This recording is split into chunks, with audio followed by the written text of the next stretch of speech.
Hello my fellow riders, my name is Ryan and today I'm going to be teaching you how to tail whip.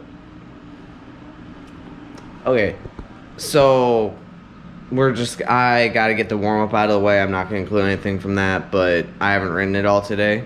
So I'm gonna go outside, I'm gonna ride for like 5-10 minutes and then we'll get right into the tail whip tutorial. Alright, see you when we're ready to record the tutorial.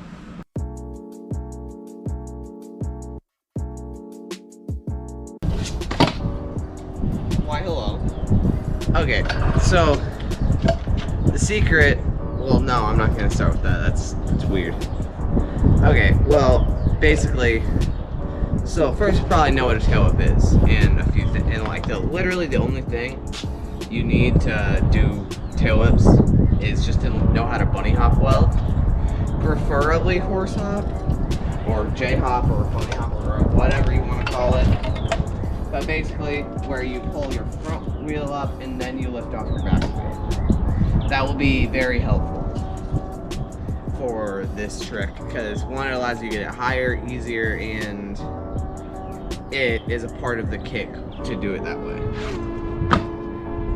So, with the prerequisite out of the way,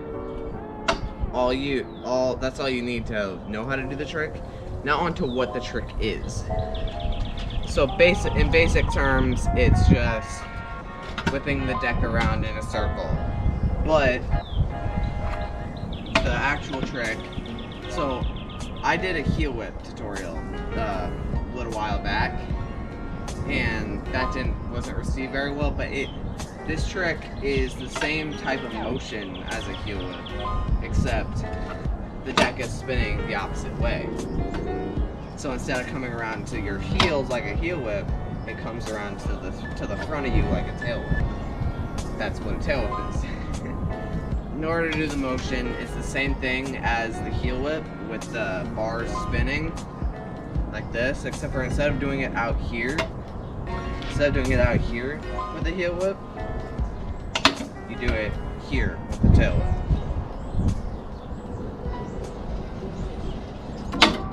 And as time goes on, you'll get better at this motion. But how to do the motion? So what you're going to want to do is lift one side of your handlebars. Is lift the left side of your handlebars or the right side. I stand goofy, so if you're goofy, you want to turn the handlebars, the left side of the handlebars up. And then once the deck is completely sideways, you're going to want to turn the deck the other way. And you're going to want to tip the other side upward and dip the side you just had up. And then you just basically do that over and over again. And the faster you go, the less you have to move the handlebars. This will take time to get fluently quickly, and just practice the motion a lot because it's the main part of a tail whip. So, with that out of the way, now we have to get the kick motion done. And a good way to do that is just stand, lift up the front wheel, and then like push your toe down so that the bottom of your foot is resting kind of like on the corner of your deck, more like the ball of your foot, so you can scoop to the side like this. And then once you do that, you move your leg to the side, like that. It's kind of self-explanatory, but you do that, and then after that, you want to keep the deck in the air and do the motion with your hands, and then catch it with your foot once you see it come around. This will take time to get synchronized, but a good way to practice it while riding is something that helped me a lot while doing it. And personally, I think it really helped me. So basically, you ride along at a slow pace, like a very slow pace. You put your foot in front, you put your front foot in front of your deck, and then with your back foot, you kick the deck, and then you repeat over and over again. You see how fast you can get it. Once you have it to a decent speed, I'd say about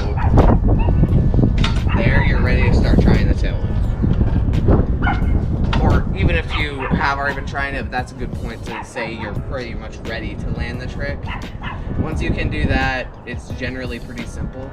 But after that, so the main thing people get wrong is that they'll go for the tail whip and they'll do this.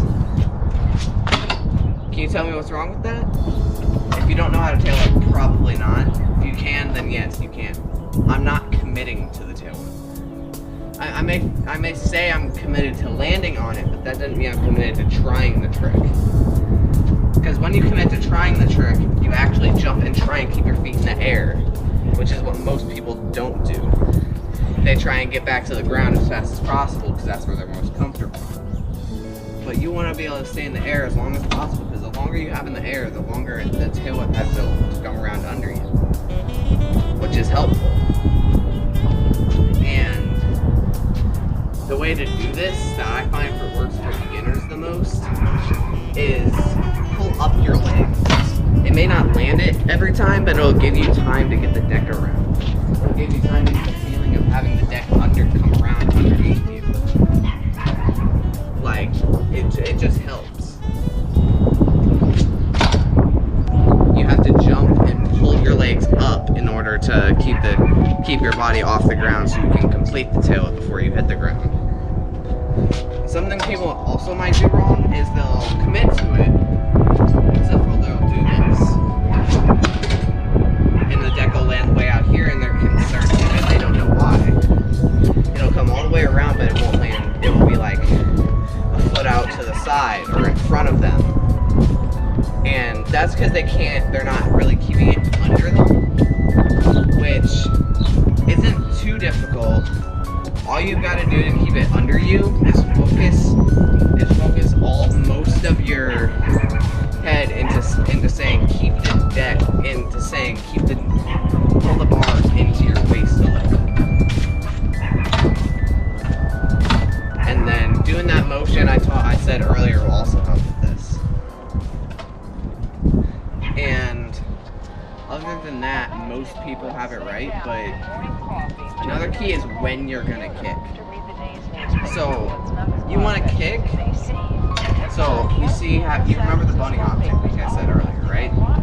So you're gonna want to hop, and then you're gonna want to start pushing on the deck sideways. I'm doing that currently, but the deck isn't moving because the back wheel's on the ground. Okay, this builds up momentum force, kinetic energy in the back, potential energy in the back wheel, which once it's lifted off the ground becomes kinetic energy. And it basically just makes it so that the deck, you don't wait to kick the deck. It just automatically goes once you leave the ground, making it come around as fast as it can. And I'm pretty sure that's everything I had to say about this. I don't think I've forgotten anything or left anything out.